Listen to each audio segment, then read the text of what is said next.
একজন আলিম, একজন দায়ী, তিনি আপনাকে শুধুমাত্র আল্লাহর সাথে কানেক্ট করে দিতে পারেন। আমরা অনেক সময় বলি যে অমুক একটু ভালো কথা বলে, অমুক একটু সুন্দর করে কথা বলে। আসলে অমুকের কোনোই দাম নাই, কোনো ভ্যালু নাই যদি না সে আল্লাহর সাথে আল্লাহর কথাগুলো বলে। আপনি তার কথা কেন পছন্দ করেন, আমার কথা, আমাদের কথা কেন পছন্দ করেন? কারণ হচ্ছে আমরা আল্লাহ সুবহানাহু ওয়া তাআলার কথা বলি এবং রাসূল সাল্লাল্লাহু আলাইহি ওয়াসাল্লামের কথা বলি, এই জন্য পছন্দ করেন।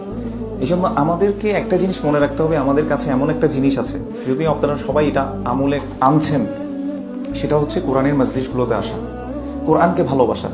কোরআন কালামুল্লাহ, আল্লাহর কথা, এই চেয়ে দামি জিনিস হতে পারে না।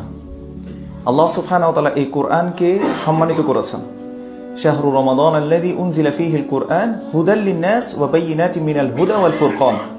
এটা মানুষের জন্য গাইডেন্স আর হচ্ছে সত্য মিথ্যা পার্থক্য করার একটা আপনার জন্য আল্লাহ সুবহানাহু ওয়া তাআলা কোরআনকে দিয়েছেন। এটা লাইট হিসেবে কাজ করবে। এটা দিয়ে আপনি বুঝতে পারবেন কোনটা সত্য, কোনটা মিথ্যা, কোনটা হক, কোনটা বাতিল। তো এইটা চেনার জন্য আপনাকে কোরআনের সাথে থাকতে হবে।